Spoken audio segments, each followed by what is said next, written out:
రోజు నేర్చుకోవాలి. We are the students. నాకు అన్నీ వచ్చేసు అంటే నీవు గర్విష్ఠుడు. నాకు చాలా తెలుసు, నువ్వు నాకు చెప్పవసరం లేదని అంటే నీవు దేవుని సన్నిధిలో ఉండడానికి పనిచేయవు.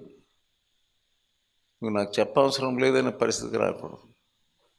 ఆయన దగ్గరికి వెళ్ళాలి, ఆయన మనకు నేర్పిస్తాడు.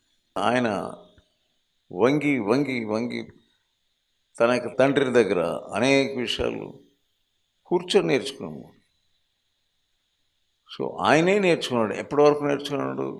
ఫస్ట్ నుంచి లాస్ట్ వరకు నేర్చుకుంటాను. సో మనం ఎవరిని గురిపెట్టి చూడాలి? ఆయననే గురిపెట్టి చూడాలి. ఆయన సిలువను సహించాడు. 12వ అధ్యాయం హెబ్రీ 2వ వచనంలో ఆయన వైపుకే చూచుచు విశ్వాసమునకు కర్తయు దానిని కొనసాగించువాడునైన యేసు వైపు చూచుచు చూచుచు మన ఎదుట ఉంచబడిన పందెములో ఓపికతో పరుగెత్తుదము. ఇది